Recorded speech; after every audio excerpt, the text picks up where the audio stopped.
So Ruth mentioned this was the student union. How many remember this as the Verity Lodge in Armco Park? Where their mom and dad come out.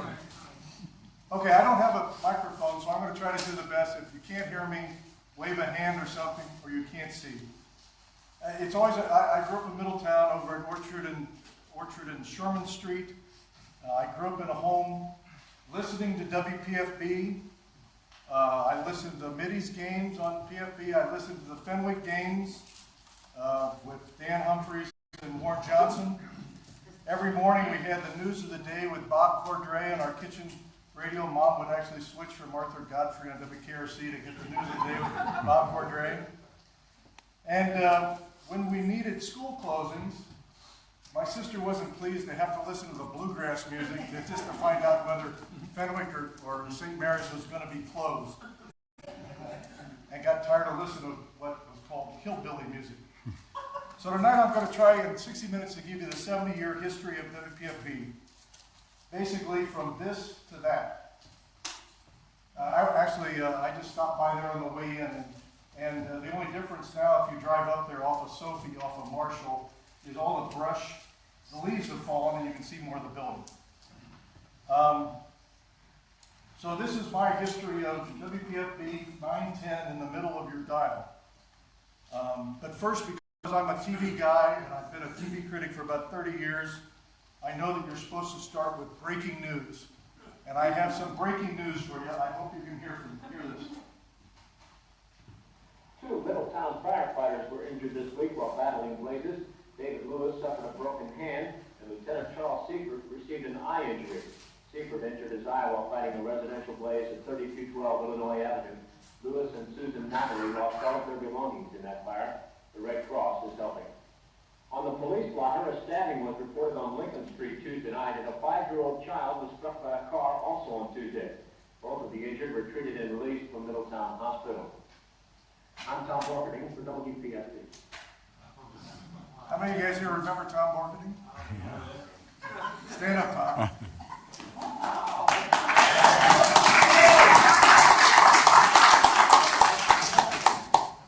Tom was news director in the early 70s. When I was a summer intern at the Middletown Journal, we've known each other. We reconnected over this. It was a lot of fun. So that's the tower. It's still there. And to do this project, I reached out to a lot of people, but I had the help of Tom Borcherding, Tom Muchmore, who's also here tonight, Lynn Dudley, Greg Waddell, Kurt Radel, Gary Jones, Bob White, and the new owner of the station, Jeff Ziesman, the guy who bought it in this summer, who owns WNKR down in Dry Ridge, actually was a replacement for the Sundown Jazz Lady back in the 70s, late 70s, when he was a student at CCM, and actually has the cassette tapes from it. So let's get started. I'll start with this guy, Paul F. Braden. That's where we get the call letters from. So before I get going, I'm going to give you the best shot at what I can learn from it, but I'm outmanned here today. So who all worked at PFB? Raise your hand. Okay, so there's about a dozen. So if I get it wrong, just wave your hand or jump in, okay? Because I don't know everything. So as my friend Lynn Dudley says, let's hop in the DeLorean time machine and go back to 1947, 2 years after the end of World War II. Television was still an experimental broadcasting down in Cincinnati with Crosley, because Channel 5 really didn't go on the air as a commercial broadcasting until February 48. At the time, down the road, WMOH was on the air in Hamilton. It had been on the air 3 years. The Middies still played football at Lincoln Field behind Old Lincoln Elementary School. And this letter here is from 1940. And so on September 1st, 1947, Paul Braden brought radio to Middletown in that old farmhouse on the east end of town, and he named it PFB, his initials. And this is a letter from February 48 confirming the verification of our radio station, December 10th, 1947, from 7 a.m. to 7:10 a.m. Anyway, but this is the log sheet from the very first day of broadcasting. with a friend of mine, former engineer Bob White, who's now Channel 5 downtown, and said this was rescued from a dumpster in the 1990s. So if you can't read it, it started the day with songs to remember, then portrait and song, and then in the middle of it, they actually ran a Reds doubleheader. So from the very first day, they were a Reds affiliate, and I remember listening to the Reds games in the 60s, and I think that went on well into the 70s. Let me see, make sure. Okay, for the first day, the broadcast included songs to remember, Bing Crosby, Tall Corn Time, the name of the show, a newscast, and a Reds doubleheader, which they split with the Cubs. So from the very beginning, sports and news and music, particularly country music, were at the core of the programming. Also, you can't read it, but the first sponsors included Osborne Photo Studio, Sebald Realty, Spencer Jewelry, and Worthmore Clothing. Among the first employees was Johnny Resner, who was the communications director who did that previous slide I showed you, and a guy named Smokey Ward, who was a fiddle player and MC for the famous Renfrew Valley barn dances in Kentucky. And Randy Dale is the guy at the microphone in this picture. It's undated, but I'm going to guess it's late 40s. From the very start, Braden knew that he could get listeners and make money with country music, especially music played and enjoyed by the Kentuckians who'd come north for good-paying jobs to the steel plants and the paper plants. PFB invited country music into musicians all over the Midwest to play in the studio. And in fact, you're familiar with the song Rocky Top by the Osborne Brothers. Bobby Osborne's first broadcast appearance was on PFB at the age of 19 back in 1949. And they used to, because they had a lot of land out there, had a big tent, and they would do barn dances, or do barn dances, but they also did tent dances like this. And they did barn dances. You can see the wood structure in the background. And this one's marked last barn dance from January, I'm guessing it's either late 49 or early 50 because the barn burned down in January 1950. Bluegrass music continued to 1954 when Smokey Ward left, and a story in Bluegrass magazine said for the next 10 years, PFB went on the way of many stations. Programming emphasis switched to the more commercial country music, and the once proud bluegrass heritage seemed a little more than a hazy memory. And then 10 years later, that would all change when they hired this guy named Paul Mullins, also known as Boone Mullins, but I'll get to that later. In '48, Braden made another big move, hired a young broadcaster from University of Cincinnati named Warren Johnson. This is him in '52, which was the first of, it was great timing because he was hired in '48 and then in 50, and doing the Middies games, and of course, I was at the last game at Wadey Miller Gym this past Friday night. The banners hung up there. They won the state titles in '52, '53, '56, and '57. And Warren Johnson broadcast all the 76 consecutive victories of Jerry Lucas. The only game he lost was his last one he played. In 28 years of PFB, Johnson and Dan Humphreys broadcast the Middies, the Fenwick Falcons, the Miami Redskins, football and basketball, coaches show, Lebanon Raceway results, and all the Ohio football and basketball tournament games. Sometimes they do 5 games in a day. That's right. I'm sorry about it being out of focus, but that's the best I had with this one. His sports reports included novel and softball announcements. I used to listen to see if my novel games were rained out at Smith Park. City bowling tournaments, high school track and field meets, golf tournaments, auto racing, and even the soapbox derby. Not just the soapbox derby results, but they actually broadcast the soapbox derby from Jayco Park. And as Tom Muchmore told me, if they could sell it, they'd air it. That's right. That's right. Pages of the Middletown High School. One thing I discovered doing this is that all the old Middletown yearbooks have been digitized and are available at the Midpoint Library Collection. So some of these pictures I've got of high school activities, It's a wonderful search engine too. You just type in PFB and up pop pages, and they come up as PDF, and I was able to crib the photos from them. So this was, the station went on in 47, so this was the 49 yearbook, Middletown High School Youth Views News. Actually, in 48, they also, in the yearbook, had a show called Youth Views the News as well. So, station went on the air in fall of 47. By the spring of 48, the high school radio club was out doing something with PFB. Then there was Bicycle Court. And then there was this photo that caught my attention from 1952. This was, and one of the people identified in the picture, this young gent right there in the white shirt, is identified as Bob Wells. And I'm going to guess that that's Bob Wells, future Mayor Bob Wells, the guy who was what? He was either an engineer or a photographer for Channel 2 in Dayton for a long time. Oh.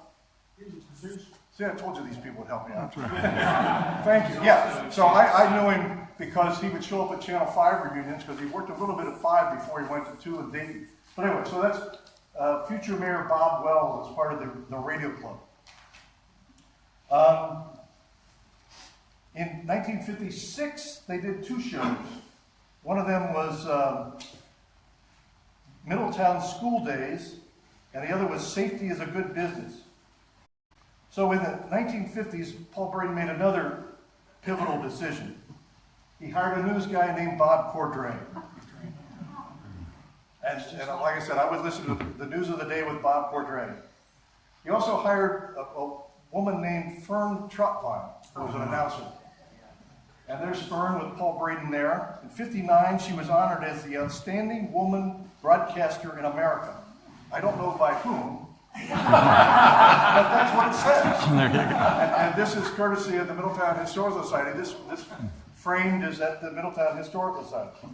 And some of these pictures were given to the Historical Society by Chuck Miller, who was at NKU when WNKU took over the station in 2011. So in 1958, Paul Braden made another shrewd decision. He added an FM signal on 105.9. And in the early days of FM, they really weren't sure what it was or how to market it. So as you see this one, it says, fine music on WPFB 105 at the top of your dial. And the other one is over there, it's an introduction to fine music. These are ads from the yearbook from the late 50s. But what he had in the FM was what they call in the business a blowtorch. Because that signal, and still today, reaches from like north of Piqua, south of the I-71-75 split. This is the current station owner, but that's the coverage map. So it goes all the way down. That just marks it's a union. But actually, when I went to Dry Ridge, Kentucky, to interview the people, I got in my car out in the parking lot, I popped up 105.9, and it was coming in clear as a bell. The old coach, Jack Gordon, was once told me that he could pick up PFB, he'd do like a high school tournament game in Columbus, and then he'd go out in the car and he could get PFB FM in the parking lot, whether it was the St. John's Arena or whatever it was. And that's from a yearbook, that's Dan Humphreys with Jack Gordon doing a game. Back in the late 50s, there was a DJ by the name of Johnny Randolph. He worked there from 59 to 67 and was later a program director Wacky down in Louisville. And he says that PFB FM was the second FM stereo station in the whole United States. So technologically, Paul Braden and PFB FM was way ahead of the curve. Now, this is the building today, and it says Musicplex above the door. I grew up knowing that they had this FM music service that they sold, and it was called Musicplex, and it was a subscription service fed to companies and businesses, elevator music, kind of a competitor to Muzak, which apparently was being fed by WBE FM. So, but I just thought it was a syndicated business he picked up, but others here have educated me that Paul Braden, his wife picked the music, They recorded it reel to reel. The engineers built the receivers, and then they would go to businesses and have the receivers there, and they would broadcast on a sub-channel of PFB this music.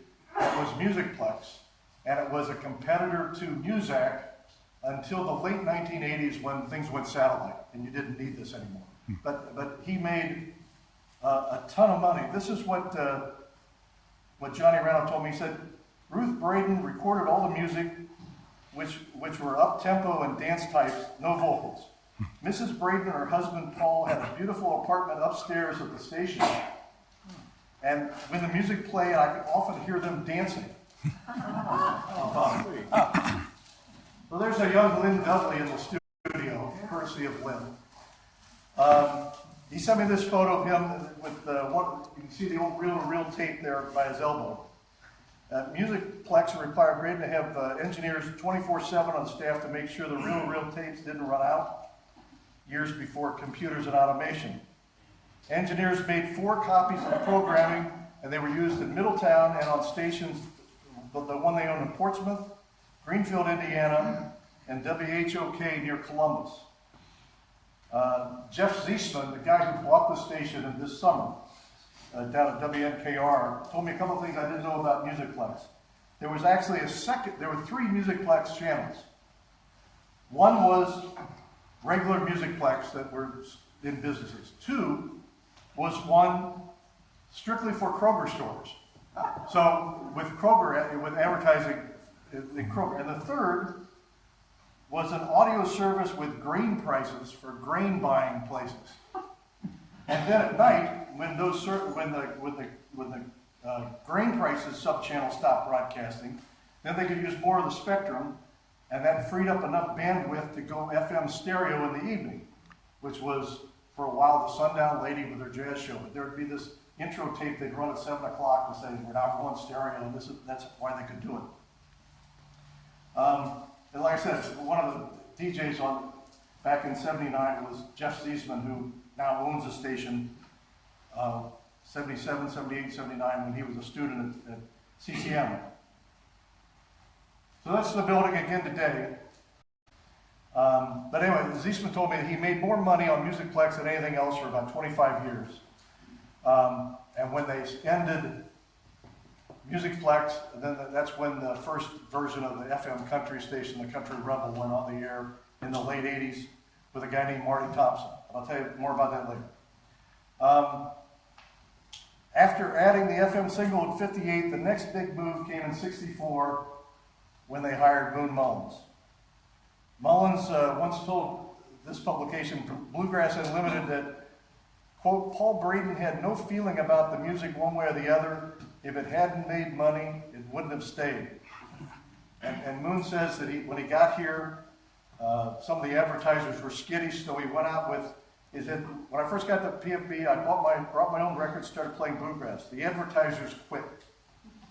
Paul Braden had faith in me, though, and gave me a chance, so I went out and found the businesses and people in town who'd come from Kentucky, and I went out with them. A preacher named Cliff Hutchison helped me. He told me who these people were.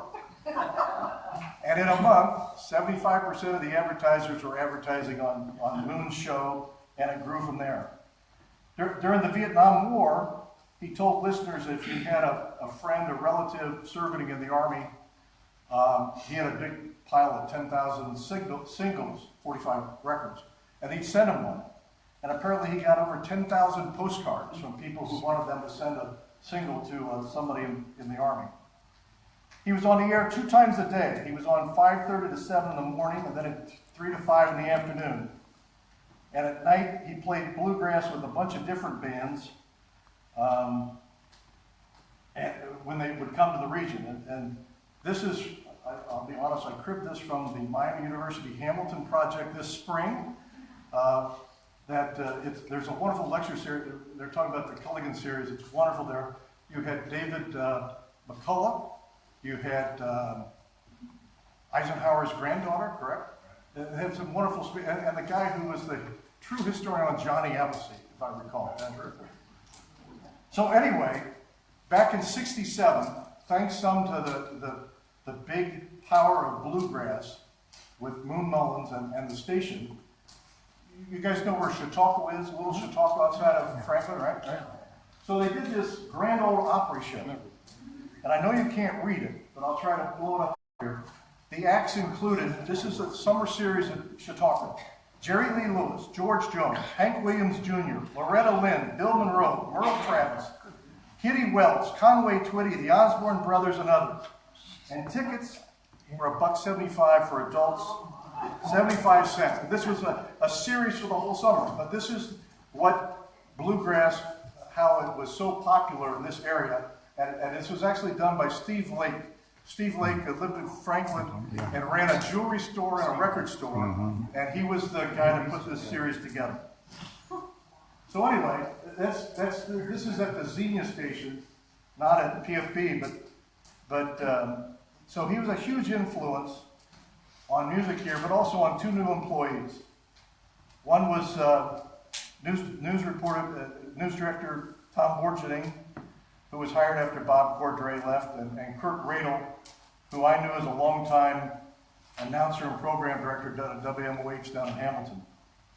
But Borgening was hired right out of Ohio State back in '72, and he said he got schooled by Moon Mullins and news director Lowell Thomas about the PFB audience.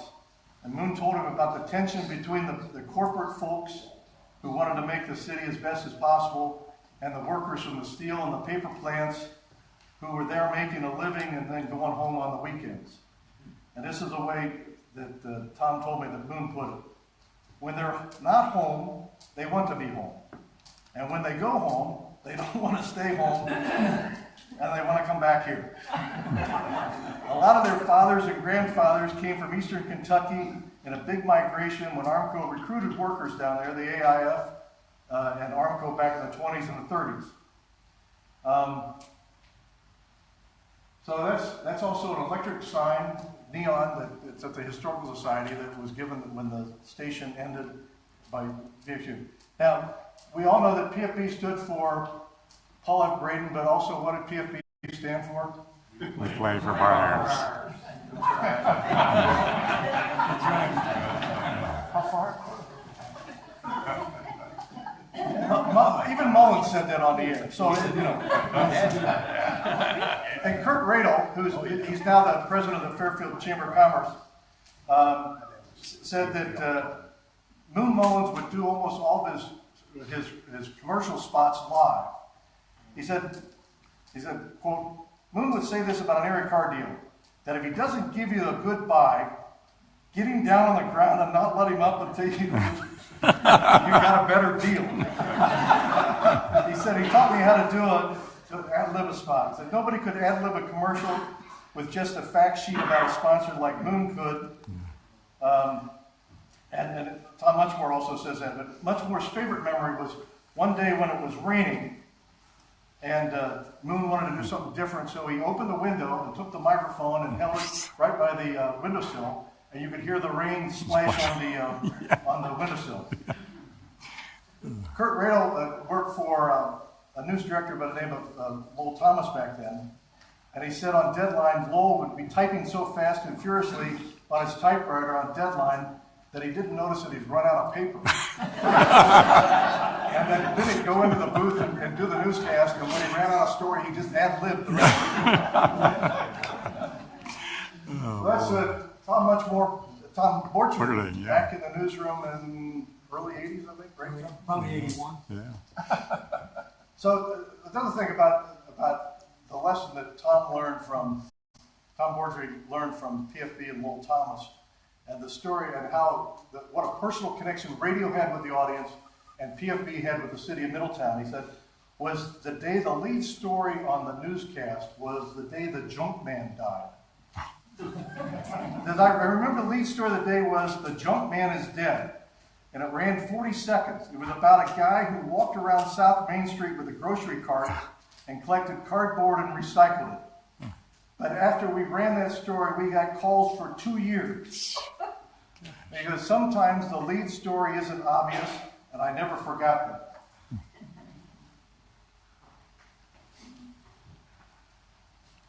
Fortuning left in 1985 and went to High State University where, but before he did, he covered everything from President Ford and Henry Kissinger's visit to Middletown to KKK rallies and the James Rupert trial. But his favorite memory was the blizzard of 1978. He left his home, he was living on Belmont Avenue, left his home and drove to the station with snow walls on either side. He said overnight engineer Gary Silver was trying to keep the station on the air. The tower was swaying a bit.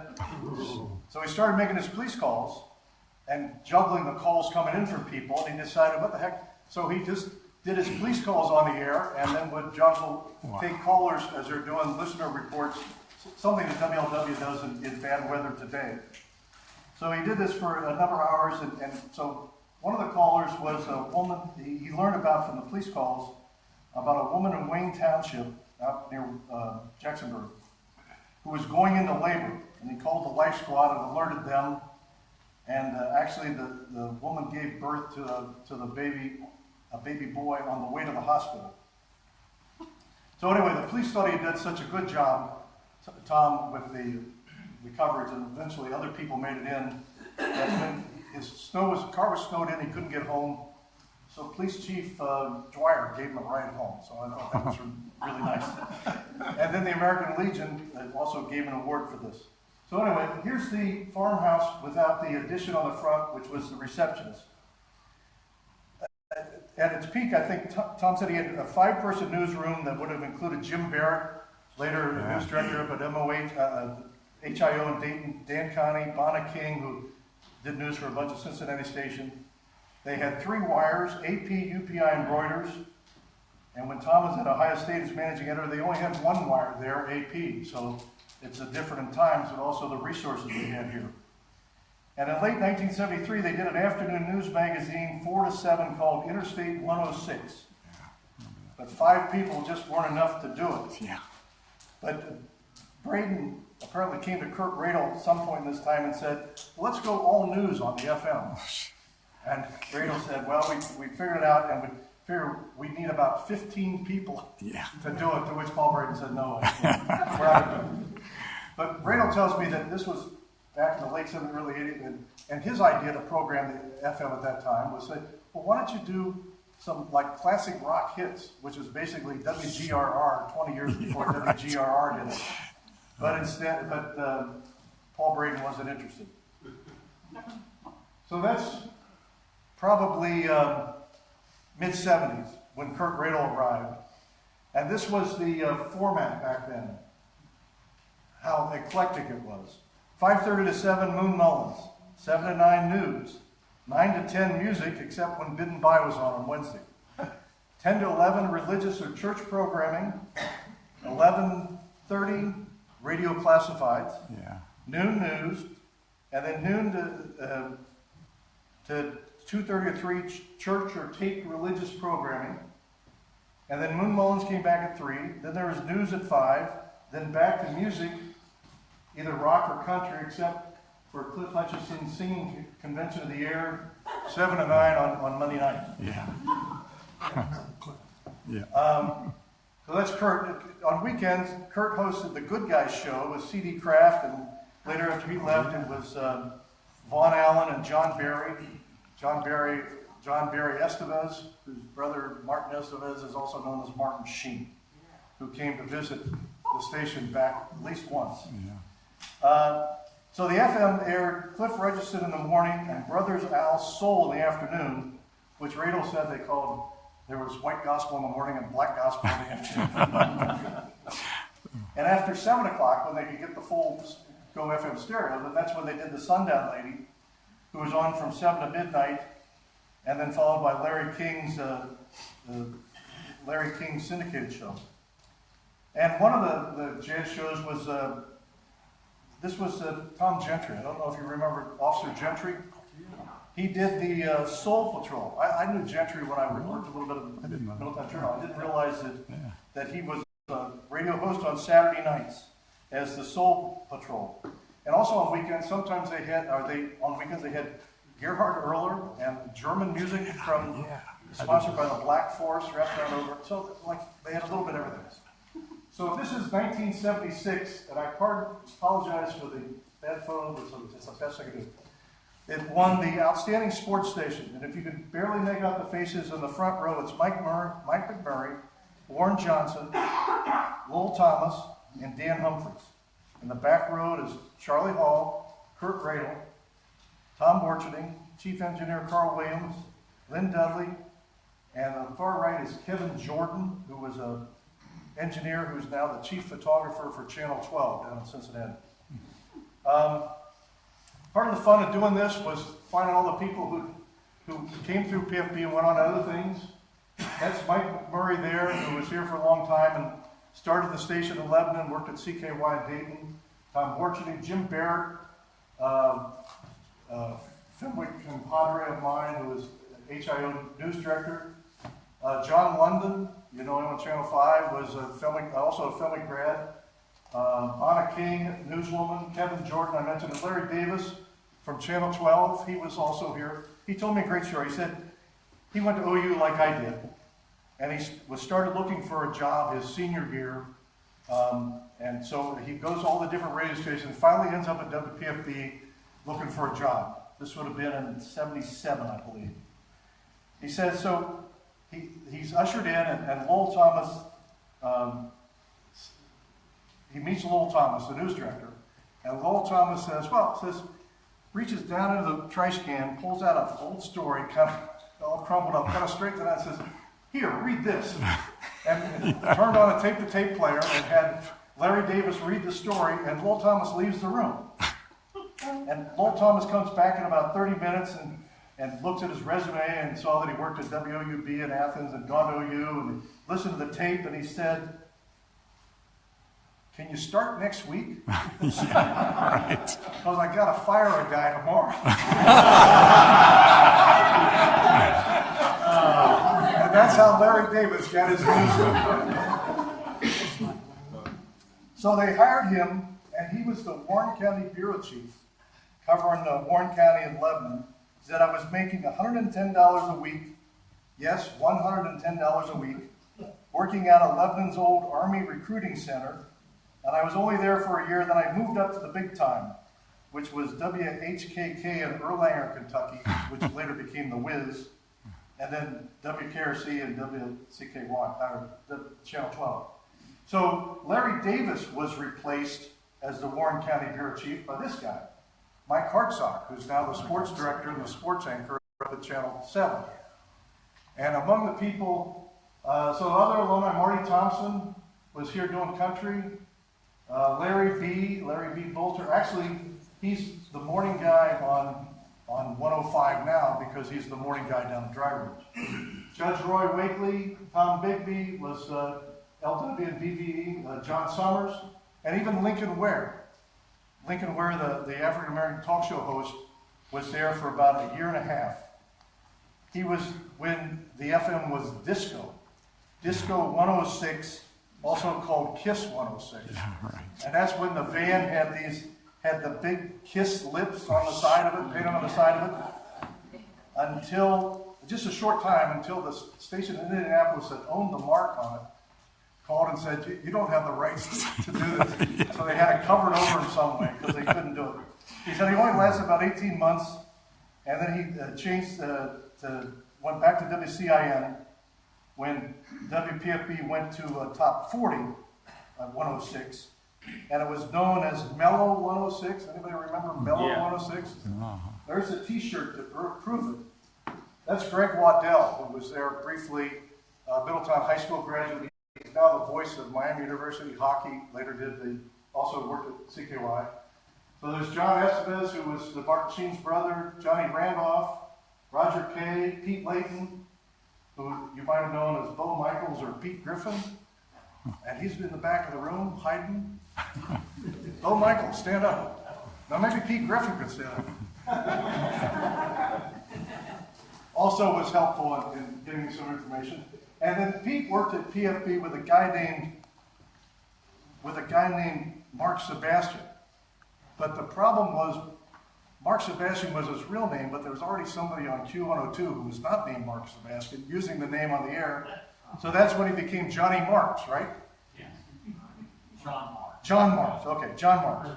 So he left here and he programmed a bunch of country stations. Then John Marks went to Sirius XM.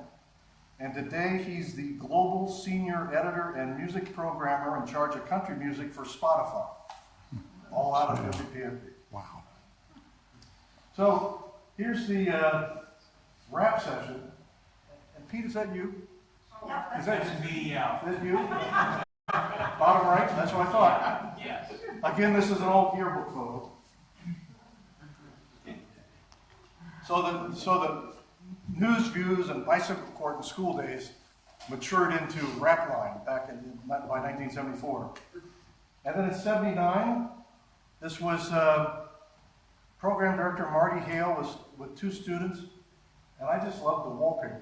I asked somebody, they didn't recognize the wallpaper, but they recognized the vent in the wall. Yeah.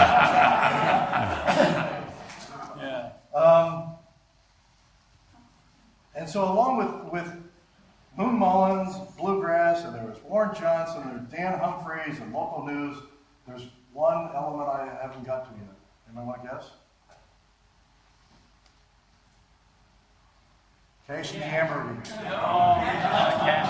Follow the cars, follow the signs, follow the cars, Cash's Bargain Bar. So there was all kind of different preachers that came through there. Pastor Cliff Richardson had one of the longest runs because he was there before Moon Mullins got there in '64 and did the singing convention on the air and the big performance studio that had both an organ and a piano. And you'd think with all those people in there and getting excited over gospel music that the needle would just bounce all over a record. But it didn't, and Lynn Dudley told me why. He said that hidden under the carpet of Studio A and Studio B were concrete pylons that coming up from the basement. So the turntables were on these concrete pylons, so it wouldn't be affected by the floorboards wobbling if people were getting excited to the music. The original 1947 turntables installed by Braden, quote, were built like a washing machine, with the motor mounted in the bottom of the cabinet, driving a worm gearbox and a vertical shaft. So there's another shot of Cash. So many of the staffers had to run the control board for the preachers who came in and do their shows. I believe, didn't Cash do his by phone from South Lebanon? I don't think he came in that often. But Tom Muchmore said that one time said one white-haired minister would come in the station on Saturday afternoon with a paper grocery bag filled with slips of paper to mention his sponsors or people he wanted to pray for. Yeah. And he just ran on and on and on, occasionally cueing a record to be played. The PFB staffer who ran the board for him was told that when his time was up, just cut him off. That's right. That's right. Even if it was in the middle of a sentence or whatever. Otherwise, he'd go on and on and on, and it cost the station a lot of money. By the way, Tom also occasionally ran the board when the Reds were on in the 70s. And he wasn't awake at least at one of the top of the hour legal IDs. Right. So listeners at WPFB heard him say, "This is WLW." Yeah, that's right. So this is another Casey Emery. What I want to show is way down the bottom. Oh, there. P.S. Why not join us for the 20th Holy Land Tour? He would do these Holy Land tours. Right. And I included this because one day Kurt Radle's in the station, and he gets a call from KSD Ambergy, and Ambergy's real excited. He goes, "I'm in Jerusalem. There's gunfire all around. Put me on the air right away." And Radle says, "Well, who's doing the shooting?" And Cash goes, "Well, I don't know." He goes, "Why are they shooting?" He goes, "Well, I don't know." And he says, "So that's all you can tell me?" And Cash goes, "Do you know how much money I spend on your station?" And Radle says he told him, "Yes, I do, but if I put you on the air and ask those questions and you don't have any answers, you're going to look kind of foolish." And there's a long pause on the phone. Finally, Cash goes, "Thanks, buddy, for looking out for me."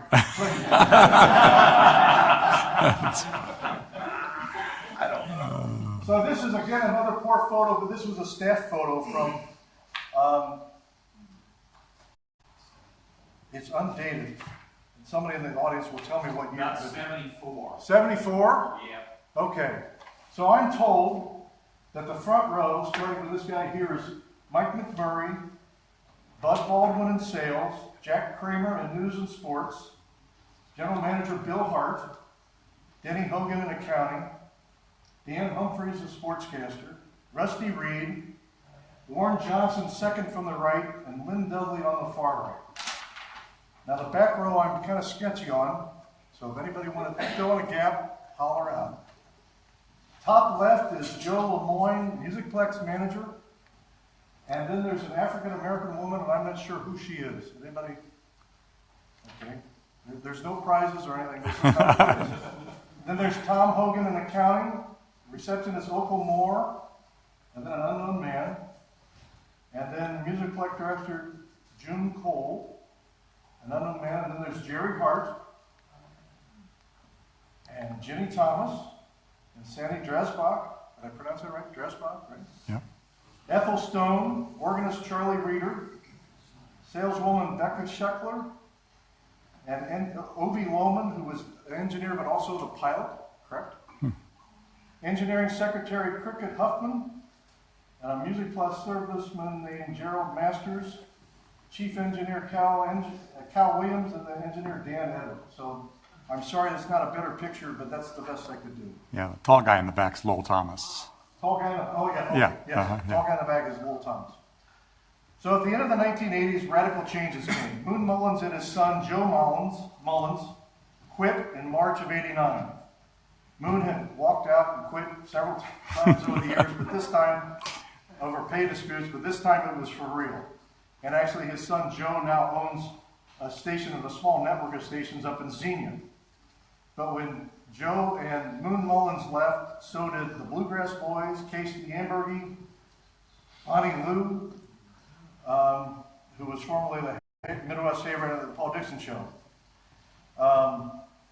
Musicplex ended, so WPFB hired Marty Thompson to launch a young country format called The Rebel. That's Marty Thompson. And Thompson, who'd later worked for WLW and WGRR, where he was known as Marty with the Party, rounded a bunch of country music people, some of which came up from WBVE, which is the country station FM in Hamilton. So that's where Roy Wakely, Gracie Lee, Chubby Howard, Tom Bigby, Bruce Collins, who some of them who've been at UBE all came up. Like I mentioned before, ironically, Larry, this is two old logos from the Rebel.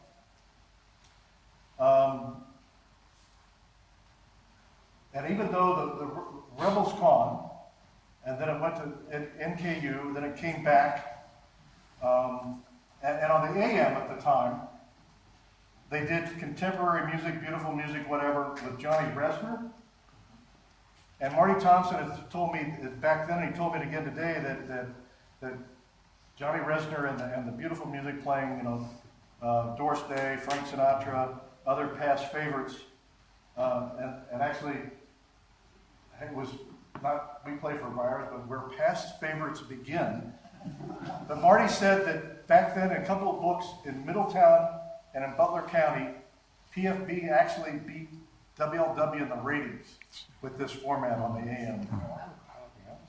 And then in 2002, I was actually found a story that I wrote about PFB, and it dropped all the big band music and all the contemporary, all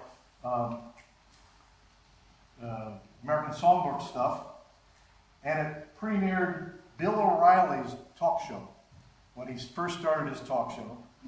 And they had Don Imus in the morning, they had G. Gordon Liddy, and Dr. Laura Ingraham back in 2002. So then we forward to 2011, and that's when NKU bought PFB and WPAY in Portsmouth from the Braden family. And this was the last show the last day of PFB FM. And this is actually from the Dayton Daily News and Cox. And I don't know, anybody know who these guys are? They were the country morning team that was on at the last. So after 60 some years, local programming ended and local sports ended, because when it was bought by NKU, there went, the basketball game. So I had called, did a story for the Enquirer about, with the old coach, who was a voice of the Middies, and he told me, he says, it was kind of shocking that Middies basketball wouldn't be on Middletown radio station anymore. But he told Rick McCrabb at the Journal, he had a better line for him. He said, "It's a damn shame," he said. Then he called downtown Middletown. This was back in 2011, before Cincinnati State. He called downtown Middletown, quote, a morgue, and said they should, quote, just wrap up Middletown and jump it someplace. That was in the Journal. He was none too happy. So. Anyway, it looked different today because all the foliage had come off. So NKU bought the station in 2011, AM and FM, and they abandoned the farmhouse, and all of it was run out of the WNKU's studios down at Northern Kentucky University. And powerful 105.9 FM, great commercial signal, went nonprofit for 5 years. And after a bunch of budget cuts by the Kentucky legislature last year in 2016, the NKU president announced that they were going to reevaluate radio and decide what to do with it. And that started the sell-off. First they sold the AM to the Catholic Sacred Heart Radio. And I'm Catholic, and I think that they've missed a real promotional opportunity.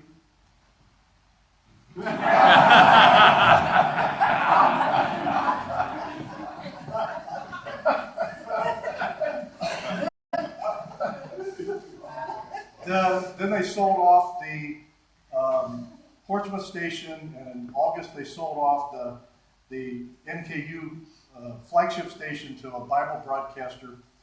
And the last to go was Middletown FM.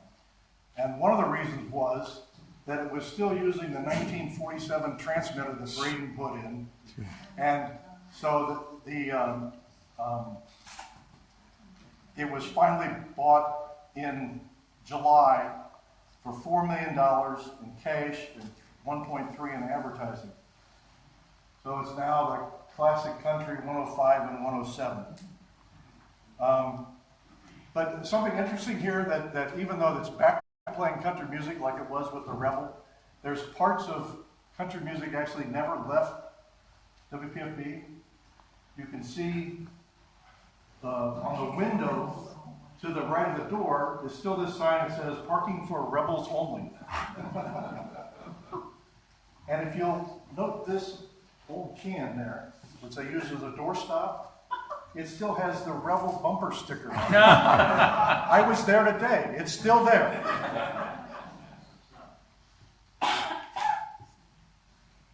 So anyway, what's happening here now today? When the new owners bought it, they didn't buy the entire property. They bought the new tower with the new digital transmitter on 17 acres. But the property is 18 and a half acres. So they left the university with an acre and a half and the farmhouse, because the new buyer didn't. There's two problems with the farmhouse. One is that it's full of asbestos, and number two, apparently when the heat was cut off, a pipe burst, and there's mold all over the place. So between the mold and asbestos, the new buyer, Jeff Ziesman, just told me, I didn't want to deal with that, so I carved out an acre and a half and said, you're stuck with it. So at last report, when I spoke to somebody at the university about a month ago, the thinking, I was told originally they were going to tear down the farmhouse. But apparently now the thinking is, we're just going to bid this acre and a half and let the buyer worry about it. So I still don't think it's going to. When I posted this picture on Facebook, I guess in October, a lot of people said, maybe it could be a museum, maybe it ought to be saved in some way. I don't know what an acre and a half is worth there near all the homes, and I don't know what it's going to cost, what it would cost if you want to save the building, to remediate to solve the mold problem and fix the asbestos and everything else. But I guess my view is that I wouldn't be surprised if this building goes the way of Sunset Pool, or Eli's Ice Cream, or the Paramount Theater, or Armco GO.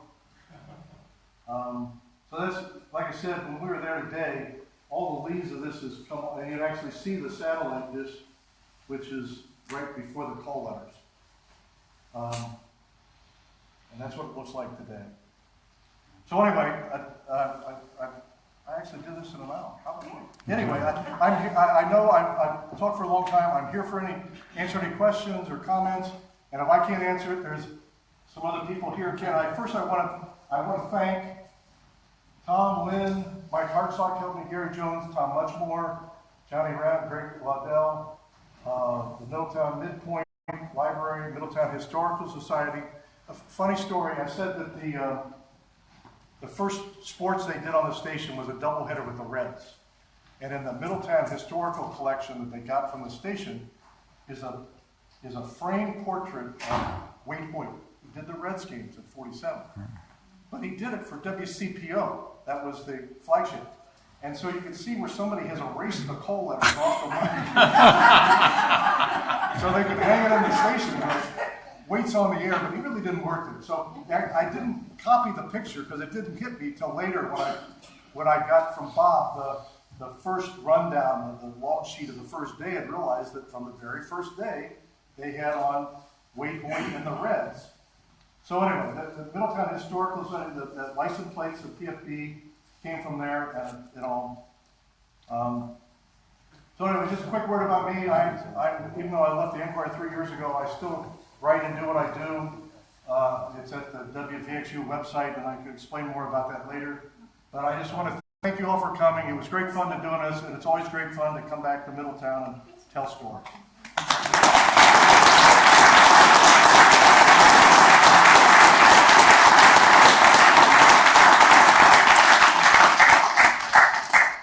Anybody got questions, comments? Yes? I have a funny story. Okay. That's even better. A lot of funny stories that go on about WPFB on midnight. I'm a retired cop. Okay. Okay. And we had a sergeant who later became police chief and city commissioner who absolutely, positively hated bluegrass music. I mean, hated it. But somebody liked to tune in WPFB so he gets the news and weather about the same time Moon's on there. Well, somebody, a couple of times, would go out and have Moon dedicate bluegrass music to Earl Smith. Well, that's not the good part. The good part was, after about the third time, Earl got so mad, he went out and actually took Moon by the collar and said, "You dedicate 20 more songs, you out of here. You're going to jail and you're not going to finish up." I'm not going to tell who dedicated the song. Well, another story I remember hearing, and I couldn't verify it in any way, was I think it was Lowell Thomas, who used to do spots for Bob Williams Ford. And his line was, "He'll bend way over backwards to get you a good deal." Right. And he was leaning way over back and flipped out of the chair. Yeah. In the middle of the spot.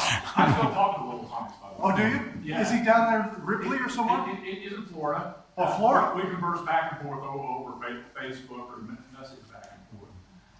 The one group that you did forget, and I grew up with these when I grew up down in Trenton, and it was Tommy Sutton and the cornbread jamboree that my mother used to play every morning. But Opal and Homer Tinkle down on the wall. Oh, yeah. Yeah. She would listen to that every morning. You got the hall report and all this stuff. And out on the Todd Road, I'll never forget it. Hold on. Opal? Because I remember that now that you mentioned. And Homer Tingle? Opal and Homer Tinkle down on the wall. Oh, yeah. Didn't they live by a Nike silo? Their farm was right out next to the old Nike. Yeah. Right. Okay. Yes. Before vinyl LPs, what did they used to make the records they played at WPFB out of? Were they Bakelite? What were they? Aluminum. No, these weren't metal. The ones we had were metal with vinyl on them. Huh. And then they had a wire recorder also. Now, the reason I'm asking is, when I grew up in Middletown, we lived over on Central. In our backyard, there was the cornfield, and then there was WPFB radio tower, and there was a concrete block building there, almost next to the radio tower. And it was full of, and the door was always open, it was full of these old records. You know, they were all busted up and everything. And we'd go there and play around that and get them records and sail them up against the building and just watch them. Oh, so you're the one.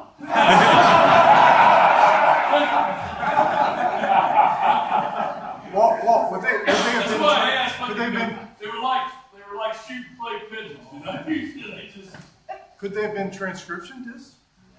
Was there ever transcription up at? Well, you know, we had record cutters and record lathes that were not in use when I was there in '71. But they were aluminum with, what you're talking about was probably Bakelite. We had some old Bakelite. this was back in the, Does anybody else want to tell stories about breaking the law or breaking? Two anecdotes. Go ahead. I just share a couple anecdotes. First of all, with the asbestos and the mold, I movement. I'm a little bit skeptical of that. When I first started at PFB, I walked in the newsroom the first day, and Lowell Thomas was there. It's like 5:15 in the morning, and he's typing on a manual typewriter, chain smoking, and he's got this phone cradle, so he's talking on the phone and typing at the same time. And I mean, the smoke was, there was a fire in here. And so I worked in that for, a couple of years. And so, I don't know, I think I'd risk going back in there. So, almost at noon, and his commercials were so good. We had a little gentler politics than we do now back then. We had various advertisements. It was a junkyard, I can't recall the name of it. It was in Franklin, but Pacey Men. Yeah. was it and you don't say that the owner Better she was a Lady Bird Democrat, and she always planted flowers in front of the junkyard. So it looked nice and pretty. He said, but if you really want to get a piece of junk, you had to go in the side door. And he went on like this all the time. It was just great about the way he had with commercials. And like I told John, it's a real education, and I'm glad to get it. Well, Pete. Boone used to do commercials for Flowers Shell Station that was on the corner of Nelwar and, it was Stevens Avenue then. Well, he would tell people, you need to get down there. Gail's walking around in slippers because he can't afford shoes because he's got so many kids. And he had had foot surgery, so he really wasn't slippers because he couldn't afford shoes. Pete. Yes, Tom, it's great to see you on Peter Layton. I hope you remember me. I was a 17-year-old kid, and I came in one night, and Tom was teaching me the ways of the world, and he said, Richard Nixon, he's going to resign tonight. And by golly, he did. So I was with you when that happened. I want to tell you that we did lots of fun, different things that we weren't supposed to do. And one night, we got the idea that Lynn Dudley would be allowed, Lynn Dudley would do a newscast from my MG Midget out in the parking lot. And if our bosses, if the chief engineer or the general manager had known we were doing these things, we would have been fired immediately. But Lynn read the newscast, and at the end of it, he honked the horn. Also, Gary Silver, the all-night engineer, when I would leave at like 2 o'clock in the morning, I would say, wait 5 minutes and play my favorite song, Midnight Rider by Greg Allman, and he turned down the beautiful music. and you know, you hear Greg Allman, and I think one time Hal Williams, the chief engineer, would be listening to his home in Hamilton. It didn't go too well. Did you start with the Junior Achievement Club or something at the station? I wanted to be a disc jockey. I tried out my sophomore year in high school to be an announcer on the Middletown High School rap session. My fellow students said, my voice was like this. They said, I didn't make the cut. I should be an announcer. So the next year, Chris Schuler said, Peter, you could try out, since you're not a very good announcer, you can try out and be an engineer. So I started out as an engineer on the high school rap session. It was my goal just to get in the door, a reason to hang out and learn from Lynn. Lynn taught me so much, and Tom taught me so much, and many others. Walt Biggs taught me so much. But I just wanted to get in the door, and I'm so thankful that I did, and I'm grateful for all they taught me. And Lynn Dudley is a genius, a comedic genius, and I'm so glad that I had the opportunity to work with him at WPFB. And I'm very thankful for Joe Luby, Joe London, who hired me in 1975 at WMOH in Hamilton. Don't talk like this. And is Jerry Jones here? No, he's in Florida. Okay.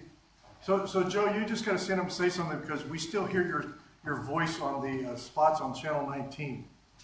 Well, speaking of spots, I think I mentioned this to you. First, I was the program director at WMOH in 73 through 80. So PFB was the enemy. But not really. We both had our niches in our community.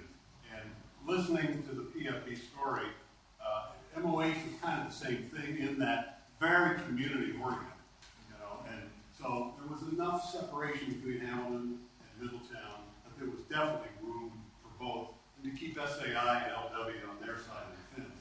And it was hard, but I think it works for both. So first, I was in college at CCM, and some of my buddies were playing rock and roll after 6 o'clock at night, and I said, I want to apply for a job. So I was so nervous, I had to read a commercial for Betty Lou's Beauty Salon.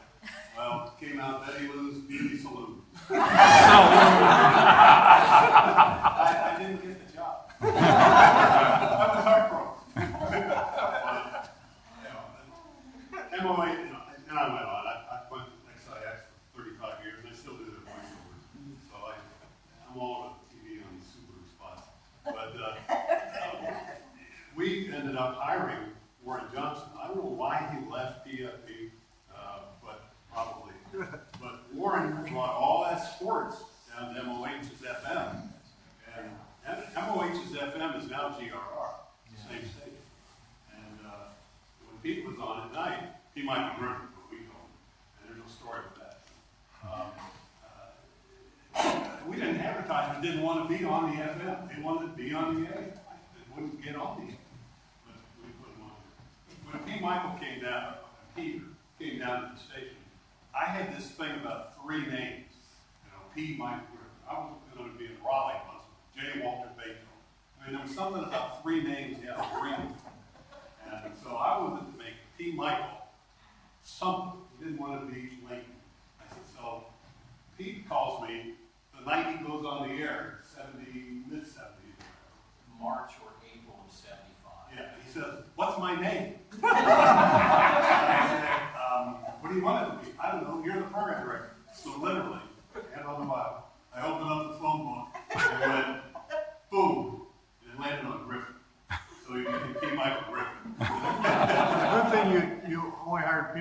names because James Francis Patrick O'Neill didn't have a Yeah, shot. right. He was way ahead of the curve. Granted. I've been trying to remember what Moon Mullen's sign-off was exactly now and how to Oh, say gosh. You remember? it.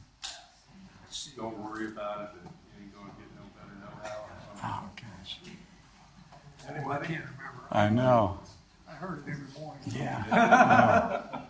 I remember what he opened the show with every morning was the voice from Indiana about, get up boys, it's getting late, I can hear mama shaking the grate, I can hear the rooster crow. That's a life that I once knowed. Yeah. I can't recall this sign off. Yes. I have a question. I know nothing about none of this, but and was Michael McMurray married to a showwoman? Colleen Sharp? No, she was not married to, she was, when I knew Mike, his wife had a business in Lebanon, and I can't remember what it was, because You're talking to Maryland. Maryland, right. But his first wife was on the air with him. Oh, really? WPFB. Yeah. I knew somebody would know. Because he started the FM station that's 97.3 in WMMA in Lebanon, which is now the Hispanic station. She came later with Bonnie Lou and Ruth Lyon and did the country agenda, and I thought, well, maybe because she was married to a Michael Murray. Murray or oh. No, Colleen Sharp is married to a Michael Murray, and he's a preacher, a minister. Huh. Totally different. Yes. What was bicycle court? I'll have to go back and look at this. I don't know. There was 3 sentences in a yearbook in 1951, but I can't tell you. Or why that would be what high school students do on the radio. Sorry. And you know, Dan Humphrey, he was his own character. I mean, he was with that station a long time, and I was still buying time from him up to 2000. I mean, you know, when Yeah, because he was like working well, I would say like near to 2010 or so. Because I did a speaking appearance up here and ran into him. It turned out that in a very small world, I grew up on Orchard and Sherman. My dad grew up on McKinley Street. And his best friend at the end of the 200 block of McKinley Street was Bud Humphreys, which was Dan's older brother. And my brother, my dad and his brother, Jack and Bill Kiesewetter, and Bud and Dan Humphreys grew up as best friends. And a block over, I think on Monroe, if I'm correct, or in Schaefer, which one or the other one, was where McMurray grew up. And grew up in that, they all came from the same neighborhood. So, and Warren Johnson's son, Greg, was my year at Fenwick, 71. So when I was at OU, whenever Dan and Warren would come to do the OU Miami game, I'd sneak over there early and say hello to them as they're setting up or whatever, just to say hi. And I know that, Warren left in 76 or 77 to go to Hamilton, but Warren stayed there, I'm going to guess, until 2010 or something. Yeah, Dan. And he just passed about 3 years ago. He's passed since I left the Enquirer, so it was 2015 or 2016. Dan did. And Warren had died about 2 years, I think 2014, and his wife Pat had died like 6 months before that. Yeah. Yes. I have a quick question. It seems to me as a kid, my dad had a recording of Warren Johnson doing some of the probably highlights in the Biddies games. I don't know if that was something that was. If one was out there, I don't know about, but I would love to have it. I would think that it wouldn't surprise me if it existed in some way, just because of, 52, 53, 56, 57, and then they were runners up, like on the other years in the 50s. I know that Jerry Nardiello didn't do it. He was a sports editor at the Journal. Didn't do a book, but he did kind of like a mimeographed or a photocopied kind of pamphlet book of Midi Magic of the 50s. I don't know how much play-by-play exists. I know in the 60s, occasionally he would sub. do some Royals games on radio, and that once a week he'd have Jerry Lucas on for a paid spot and talk about Lucas's career in the NBA, and I think it was probably sponsored by Jerry Lucas All-Star Steak and Shake. Right, yeah. The precursor to Arby's, when you think of it. He was just like 10 years ahead of the curve, right? That's right. Yes. Speaking of Bruce Lyons and all that, Jerry Hart, didn't she have a talk show, Friday type show for a while on the radio? I can remember in the afternoons, I can remember my mom seeing the show. I thought it was more in the 10 to noon in the morning. And Charlie Reeder would play the organ for her, right? Yeah. Correct? She would interview people. Do interviews? Yeah. Yeah, I've run into a couple of people, contemporaries, who said, oh yeah, I was there, I was interviewed, because I was an Eagle Scout or something. Yeah. And I can remember when Jack Lemmon, the Actor? was on the show live in the studio. In Middletown. Yes. Wow. Yes. But I didn't know that. I do know, talking to Tom and others, that, when Henry Kissinger came through here, Gerald Ford, a whole long list of news luminaries that either spoke or was at a function at the Manchester or something related to Armco, of the celebrities, or the news/political celebrities that came through here. Like Barbara Bush, did they interview Barbara Bush, because she was in Middletown at the hotel? Gave a talk. You did Ford, didn't you? Gerald Ford was. Gerald Ford? I remember when Governor Gilligan came to town, his entourage, not an entourage, but he drove in a Saab, and I'm telling you, it did not go well.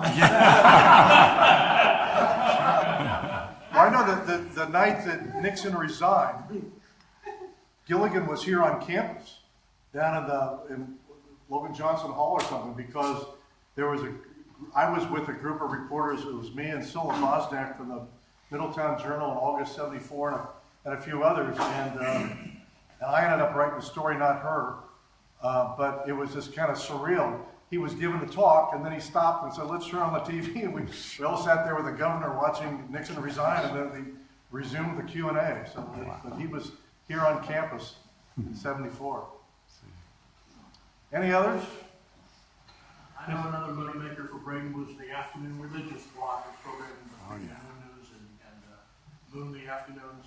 Some of them were in town, like Billy Ball, ran down to the Church of Rob, was a great man of God. He frequently would come into the show live and such. Lots were out of town, some were kind of local. It was a Heavenly Highway Tabernacle. I don't know where they were halfway local, but the tape was so distorted on Radio Shack reject tape. It was just horrible. But the biggest guardian said, of course, radio, you're buying time. You probably pay for 15 minutes, but you get 14 and a half. By God, if you cut off Cash Vanberg, Oh, boy. he had his stopwatch down there. That's right. That's right. It's true. Andy, this has been great. I thank you for coming. This has been wonderful to do this, and I hope you enjoyed it.